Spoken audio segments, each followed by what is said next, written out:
Magandang hapon po. Arestado na ang 3 suspect sa pagpatay sa isang policewoman at ang kanyang 8 taong gulang na anak na magkahiwalay na nakita ang bangkay sa Bulacan at Tarlac. Ang isa sa mga suspect sinabing may isa pa silang kasama na mangyari ang krimen. Natagpuan na rin ng pulisya ang sasakyang binebenta sana ng biktimang pulis, pati na ang SUV kung saan isinakay ang mga bangkay.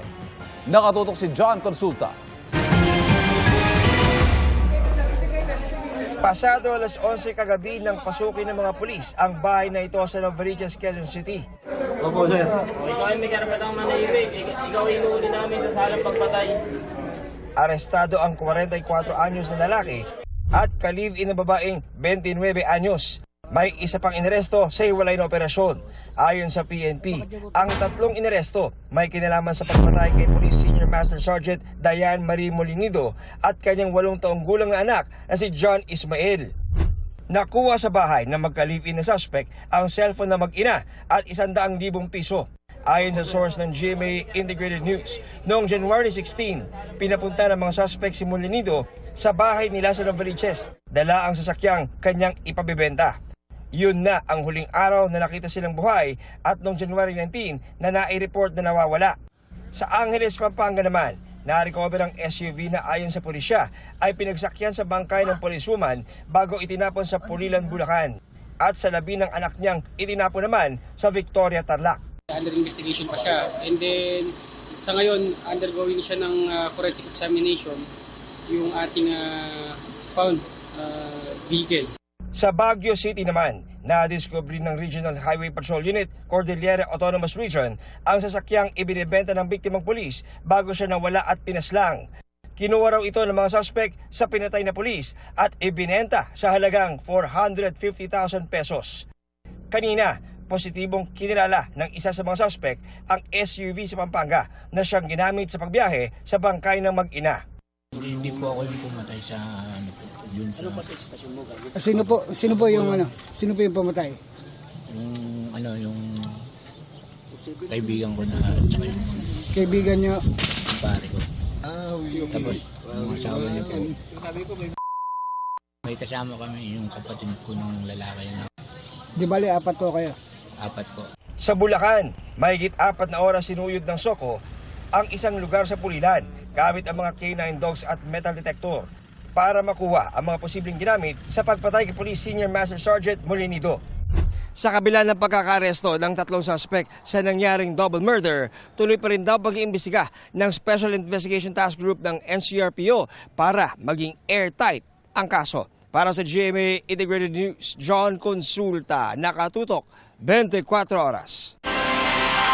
Ngayong hapon, na-cremate na sa Tarlac City ang 8 taong gulang na si John Ismael Molinido. Sinaksihan ito ng ama ni John Ismael na si Police Senior Master Sergeant John Melonido. Tanghali nakatakda ang cremation pero hinintay munang dumating doon si Melonido. Sa kabila kasi ng waiver na pinirmahan ng ama, iginit ng PNP na dapat ay naroon ng magulang o kaanak bago ang cremation. Sinubukan ng GMA Integrated News na makapanayam si Melonido pero tumanggi siya. Si Senior Master Sergeant Molinido ay isa ring person of interest sa pagpatay sa mag-ina. Sa ibang balita, abistado ang isang recruitment agency na nag-aalok ng trabaho abroad kahit walang kaukulang lisensya. 3 tauhan itong arestado at nakatutok si JP Soriano. Sa mas pinaigting na cyber patrolling ng Department of Migrant Workers, nakita nila ang post na ito ng RC Rain International Manpower Agency sa social media na nag-aalok ng trabaho sa Europe at Middle East. Nagre-recruitaan nila ang ahensya ng mga Pilipinong manggagawa papuntang Greece, Hong Kong at Qatar kahit walang kaukulang lisensya mula sa DMW. Sa entrapment operation ng DMW at CIDG sa opisina ng ahensya sa Cubao, Quezon City, gumamit sila ng mga asset na nagpanggap na nag-a-apply ng trabaho. Dito natuklasan na naniningil umano ang ahensya ng mahigit 300,000 pisong placement fee para makapagtrabaho bilang housekeeper at skilled worker gaya ng plumbing sa Greece. Hanggang 35,000 piso naman ang placement fee para makapagtrabaho sa Hong Kong kahit wala dapat kahit anumang placement fee doon. Sa entrapment po natin, 3 po yung ating nahuli red-handed na tumanggap ng pera para mag-offer ng overseas work na wala pong lisensya. Hindi po, sir. Apo, wala po. Nadiskubre rin na may service agreement sa isang recruitment agency at isang medical facility ang ipinasarang ahensya. Ibig sabihin, posibleng nagpapasa sila ng mga kliyente sa medical facility para makakuha ng pre-employment medical certificate at may karagdagang singil pa. Kahit lisensyado ka, kapag ikaw ay tumanggap ng mga referral sa isang nag-process, kasi nagpa-process itong isinarado natin ngayon So bawal po yun. Inaalam pa ng DMW kung gaanong karaming manggagawa na ang naipadala ng ahensya sa Greece, Hong Kong at Qatar at kinokontak na sila. Kung sila ay nagtatrabaho na, agad nilang iwawasto ang kanilang mga dokumentong nararapat para sa isang OFW at bibigyan ng pagkakataong maghain ng reklamo.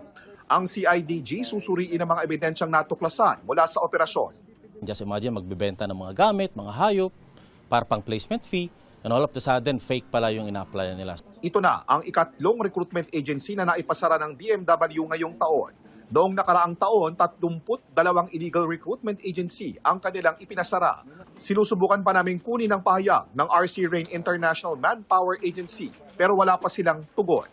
Para sa GMA Integrated News, ako po si JP Soriano, nakatutok 24 oras. Paalala po mga kapuso, bawal ang EPAL sa mga proyekto ng gobyerno. Yan po ang muling iginiit ng DILG sa kanilang inilabas na Memorandum Circular. Pinatatanggal ng DILG ang mga pangalan, larawan, logo, color motif o anumang simbolo ng isang politiko sa lahat ng proyekto ng pamahalaan. Giit po ng DILG, hindi dapat gamitin para sa personal publicity at credit grabbing ng mga politiko ang mga proyekto dahil pinondohan ng mga yan ng taong bayan. Hinihikayat din ng DILG ang publiko na isumbong ang mga makikita nilang lumalabag sa anti-EPAL policy. Mga reforma sa edukasyon ang isinusulong ng Second Congressional Commission on Education o EDCOM2 sa kanilang ulat kay Pangulong Bongbong Marcos. Kasama sa mga hakbang para bumuti ang pagkatuto ng mga mag-aaral, ang pagbuwag sa tinatawag na mass promotion o yung ipapasa ang mga mag-aaral na hindi pa handa sa susunod na baitang. Narito ang aking pagtuto.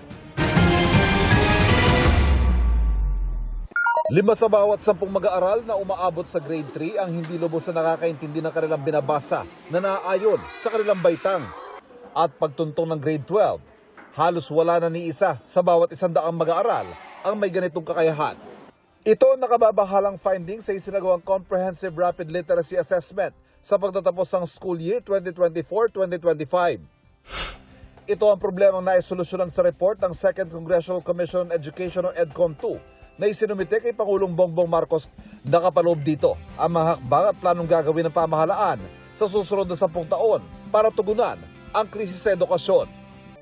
1.3 trillion pesos ang inilaang pondo para sa edukasyon sa 2026 national budget. Through this budget, we can hire more teachers, reduce their overall workload, implement learning recovery in reading, math, and science, expand school-based feeding programs, and construct more classrooms, further improving our educational system. Kasama rin sa plano ang problema ng malnutrisyon at nagsisimula ito kahit nasa sinapupunan pa lamang ng inang bata. Halos 1 sa bawat 4 na mag-aaral ang apektado nito. Kaya bahagi ito ng planong isinumite sa Pangulo. 9.6 billion pesos ang budget ng DSWD para sa feeding program sa taong ito para sa 1.8 milyong bata sa loob ng 180 days. Yung nutritional health ng mga bata below 5 years old. Kasi lahat naman ng eksperto sinasabi nila na pag ang bata ay undernourished or malnourished bago tumapak ng K-12 ay napakahirap nang ma-recover yun. Bahagi rin ang plano ng pagbabawas ng subject para makatutok sa kung ano ang pinakamahalaga, ang pagbabasa o reading at mathematics. Kung dati 9 na subject ang meron sa isang batang grade 3, ngayon 5 na lang.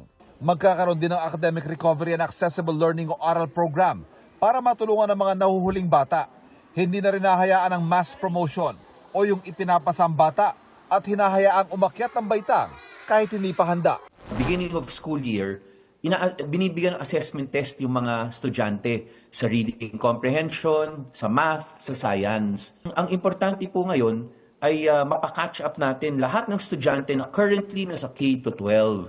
At sana, hindi na after classes natin pinapakatch up, but during classes, i-adjust natin para makahabol sila, makagraduate lahat na may reading comprehension grade level.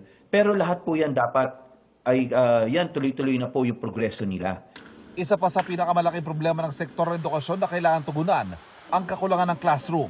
Sa pinakahuling datos ng DepEd, nasa 165,000 ang kulang na classroom sa buong bansa sa ngayon. Sa pulong sa economic team, ang pagtatuyo ng classroom ang pinatututukan ng Pangulo sa mga infrastructure projects. Samantala mga guro, babawasan ang trabahong administratibo para makatutok sa pagtuturo. May nilang pondo para sa 10,000 non-teaching positions ngayong taon. Bahagi ng 65,000 ang bagong mga posisyon para sa sektor ng edukasyon. Aminado ang Pangulo, mahabang panahon ang kailangan para masolusyonan ang mga problema sa edukasyon. This report shows us that we must think beyond the present, beyond my administration and current leadership, local leadership terms. It calls on government, educators, industries, and communities to improve our educational system into one that will prepare every Filipino to meet the challenges of our time. Sumiklab ang isang grass fire sa Taal Volcano Island. Pasado alas 7 kagabi nang matanaw ng mga residente ang usok at apoy. Iniimbestigahan pa ang mitya ng apoy na ayon sa Coast Guard District Southern Tagalog ay inabot ng 15 oras bago maapula. Wala namang naiulat na nasaktan at napinsalang ari-arian kabilang mga gamit ng PHIVOLCS. Dalawa pang bangkay na hinihinalang mula sa lumubog na Roro na MV Tricia Kirsten 3 sa Basilan ang natagpuan ngayong araw.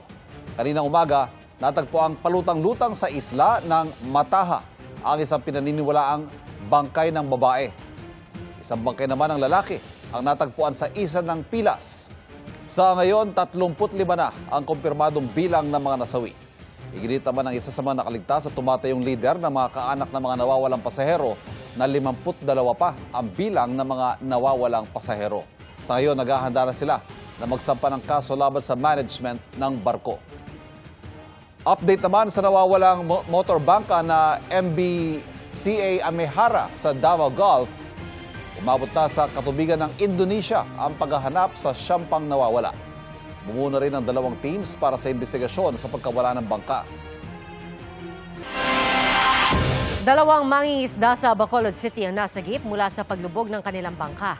Nakatayo ang 2 sa bangka nilang unti-unti nang lumulubog nang makita sila ng ilang pasahero ng isang dumaang Roro vessel. Nasa maayos ng kondisyon ng 2.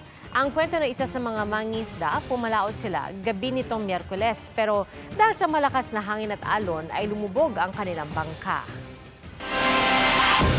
May bagong asset freeze order para sa ilan pang mga sangkot sa maanumalyang proyekto kontra baha ayon sa Anti-Money Laundering Council o AMLAC.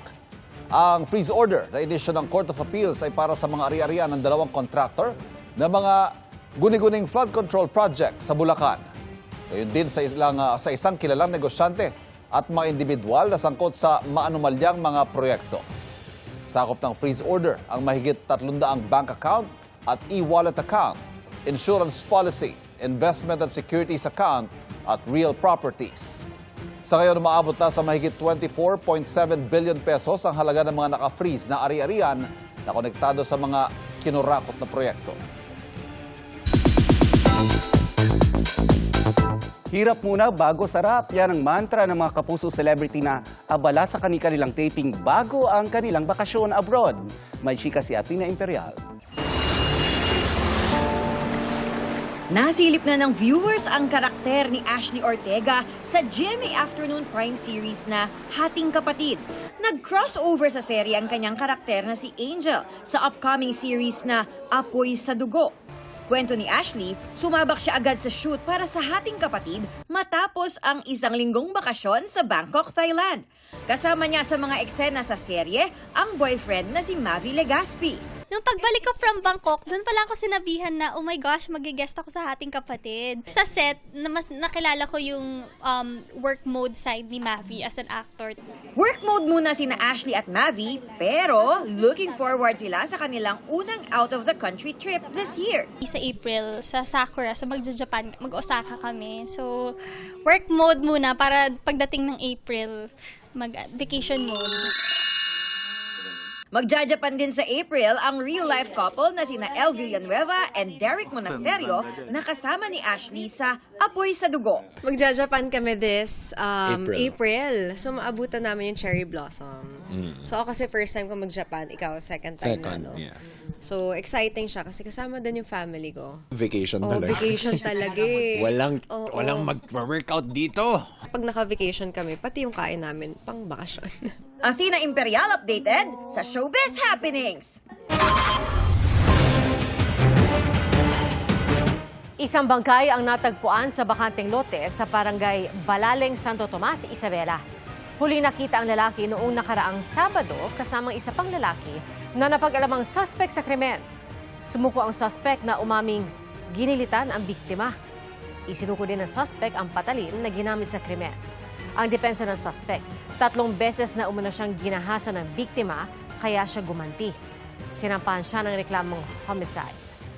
Pasintabi po sa mga kumakain, ipinasara ang isang kainan sa Katarman, Northern Samar dahil sa social media post ng isang customer na nakabili roon ng fried chicken na may uod.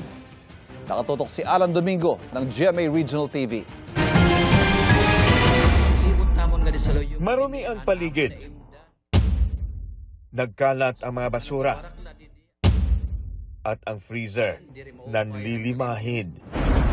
Yan ang tumambad sa mga autoridad sa kanilang pagbisita sa isang kainan sa Katarman, Northern Samar. Ininspeksyon ng mga autoridad ang kainan dahil sa social media post ng isang customer na nakabili roon ng fried chicken na may uod. Ayon sa Meat Control Officer, may paglabag sa sanitary and meat handling guidelines ang tindahan. Agad itong ipinasara. Damo sunod mga factors kay nano nga nahinabuin sugad sa siton. Una is poor food handling practices. Diri maupay ang storage san kanray babalidya nga manok. Muling mag-iinspeksyon ang mga autoridad kung natugunan na ang mga paglabag. Titingnan pa kung muli silang pahihintulutang mag-operate. Ininspeksyon din ang iba pang karinderya at tindahan sa lugar.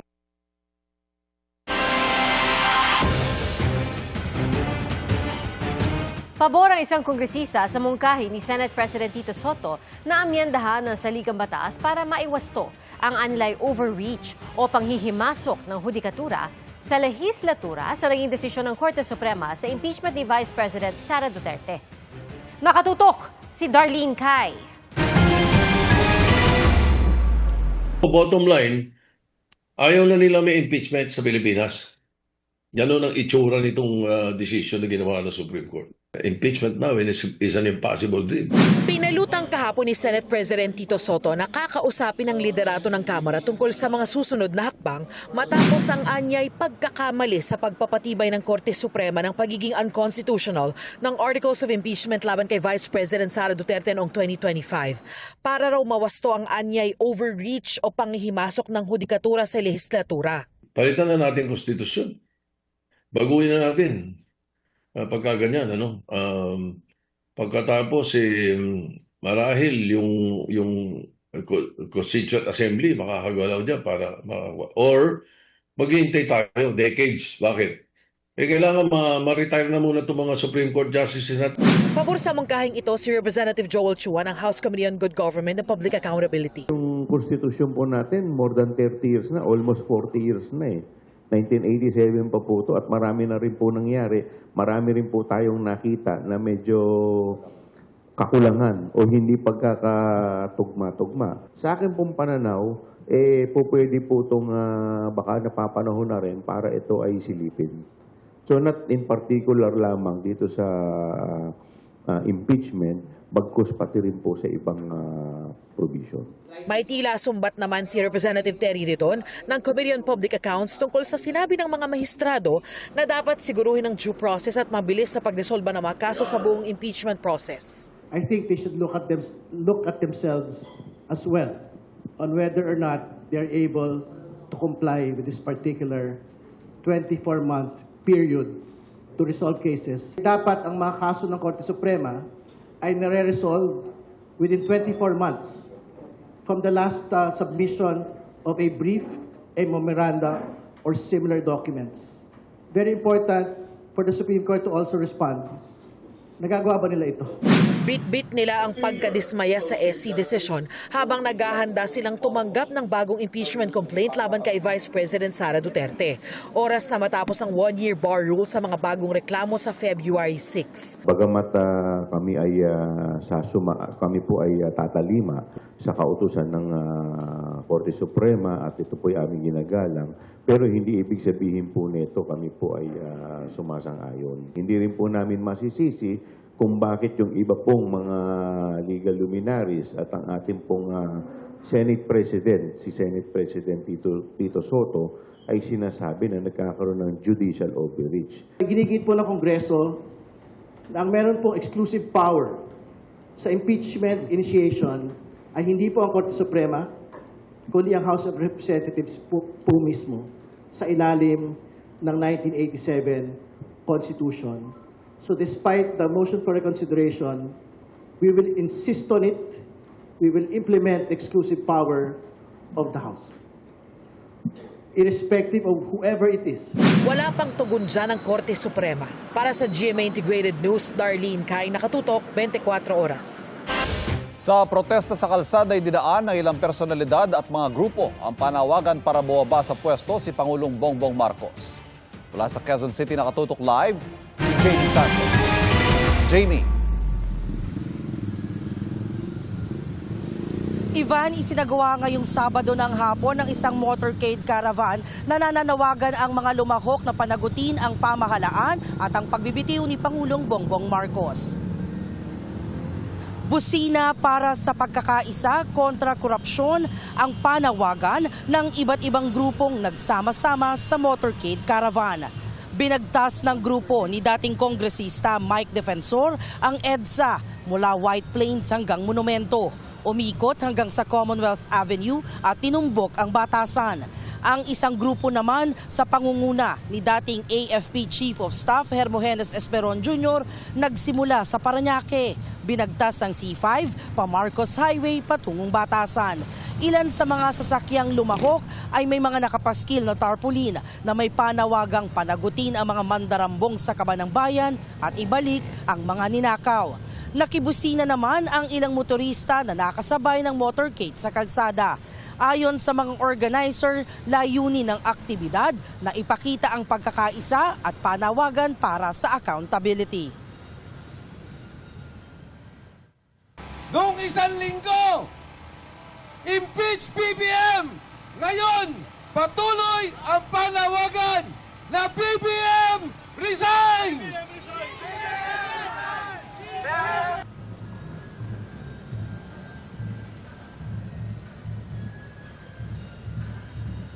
Pagdating dito sa batasan, Ivan, payapa namang nag-disperse ang grupo ng mga kalahok. Sinusubukan pa natin kuhanan ng pahayag ang palasyo sa mga naging pahayag at panawagan ng grupo. At yan ang latest mula rito sa Quezon City. Balik sa iyo, Ivan. Maraming salamat, Jamie Santos. Noon pa man, nasagot na sa mga pananaliksik ang tanong kung baka may mga hayop ding may talino sa paggamit ng tools gaya ng mga tao.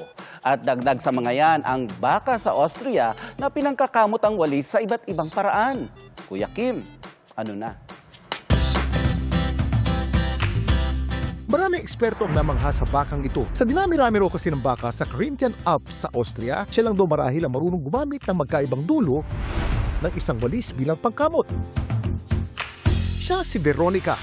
Ayon sa amo niya na isang organic farmer, una raw nilang napansin ang kakayahan ni Veronica, mahigit 1 dekada na nakakaraan. Ang gamit noon ni Veronica ang mga stick sa kanyang paligid. Dahil napakapabihira na kakayang ito para sa isang baka, may mga animal intelligence specialist mula Vienna ang nagsagawa ng isang pag-aaral kay Veronica. Marami rin daw ang mga hayop na marunong gumamit ng tools, gaya ng mga chimpanzee, uwak, sea otter, dolphin, at elepante. Pero ang kaso raw ni Veronica, unang beses daw na maobserbahan sa mga baka. Kaya umaasa sila, ito na magiging simula para sa mas malawakang pag-aaral sa cognitive abilities ng mga farm animal. Ang hangad naman ng amo ni Veronica, naway maging inspirasyon sa marami ang kanyang alaga para pahalagaan ang ating natural world. Laging tandaan, importante ang may alam. Ito po si Kuya Kim at sagot ko kayo, 24 oras. Nagkatensyon sa pagsisilbi ng eviction order sa isang barangay sa Lumban, Laguna. Ang pinag-aagawan pribadong lupa, kinatatayuan na ng barangay hall at mahigit 300 bahay. Nakatutok si Darlene Kai. Nagkagulo sa isang compound sa barangay Kaliraya sa Lumban, Laguna kahapon. Nang pasukin ng court sheriff ang compound para isilbi ang eviction order. Hindi pumayag ang barangay captain at pilit hinablot ang nagpupumiglas na sheriff. Ang pamilya ng barangay captain ang nananatili sa compound. Lumala ang komosyon nang sapilit ang palabasin ng mga otoridad ng barangay captain na pilit na kumakapit sa tarangkahan.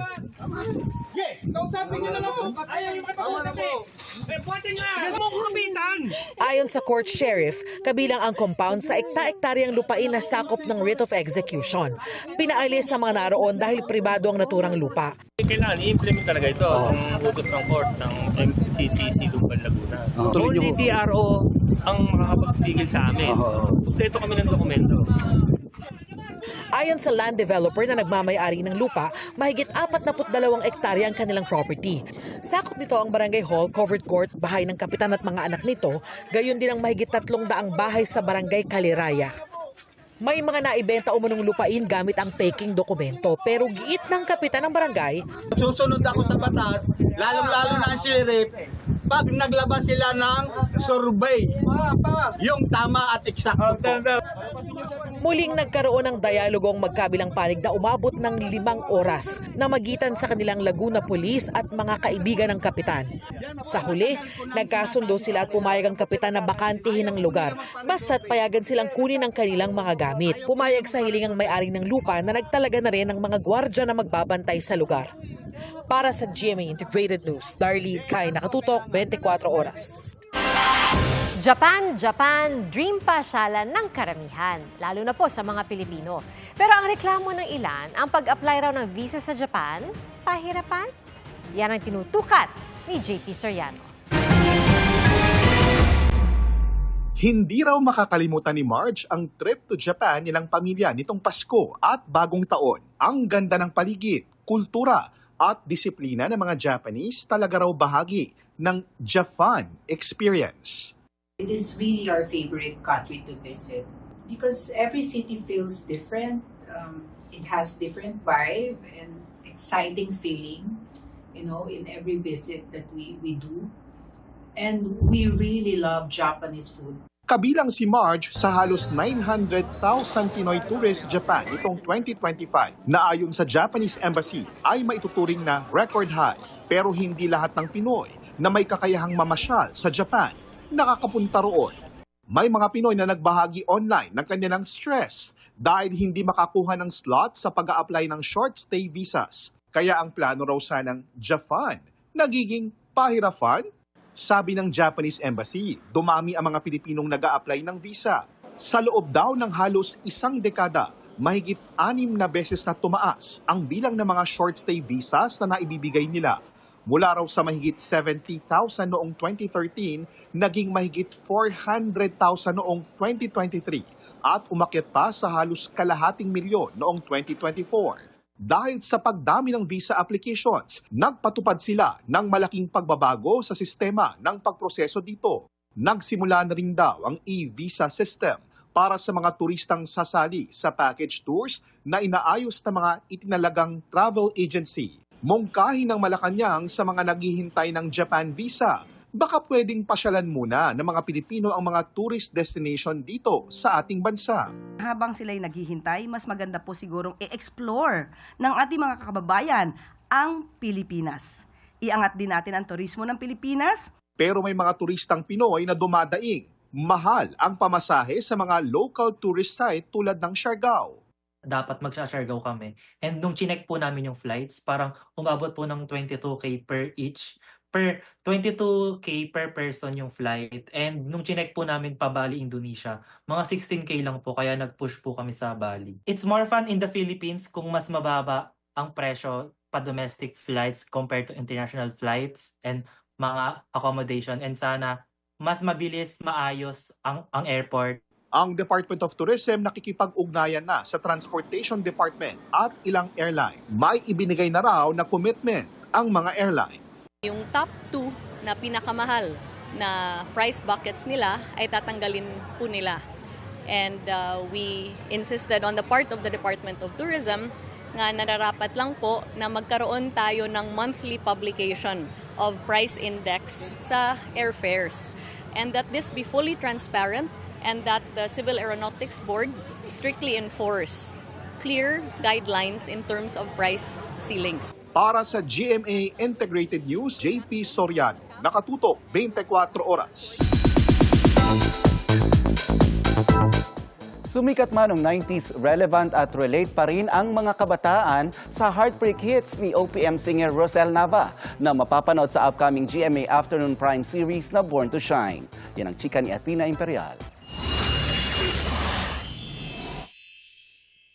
Trend ngayon sa social media ang paggamit ng OPM songs sa online posts. Gaya ng suki sa videoke ng mga martir sa pag-ibig, ang 1994 hit na Bakit Nga Ba Mahal Kita ni Rosel Nava.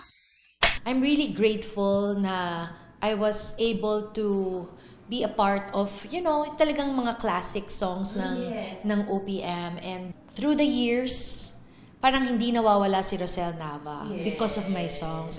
And it's a chance also for me to be known sa generation ngayon. Sa bagong GMA Afternoon Drama Series na Born to Shine, na tungkol sa kabataang gustong abutin ang kanilang pangarap sa music industry, gaganap si Rosel bilang ang recording company owner na si Monica Pascual.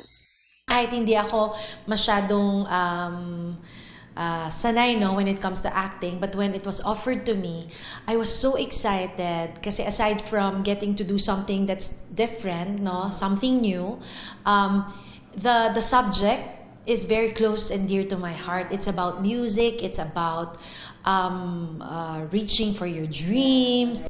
Makakasama ni Rosel sa serye ang mga veteranong aktres, gaya ni Miss Tessie Tomas. She asked me, Tita, okay ba to o what? Then I make a suggestion. Kailangan talaga, ang good acting starts with good memorization. Hindi mo pwedeng i-acting yan kung nagpa-fumble ka sa lines. Maganda kasi pareho kami nagpe-prepare. At new gen of stars gaya ni Michael Sager na gumaganap bilang anak ni Rosel sa series. I've heard her songs, yung parents ko are big fans. So, ako naman, nakikinig din ako. And nakakatuwa na parang in their generation, she was the talagang idol nila. And ngayon, the new gen is working with her. So, it's such a privilege. Athena Imperial updated sa Showbiz Happenings. And that's my chika this Saturday night. Ako po si Nelson Canlas. Pia, Ivan. Thank you, Nelson. Salamat, Nelson. At yan po ang mga balita ngayong Sabado para sa mas malaking misyon at mas malawak na paglilingkod sa bayan. Ako po si Pia Arcangel. Ako po si Ivan Mayrina mula sa GMA Integrated News, ang News Authority ng Pilipino. Nakatutok kami 24 oras.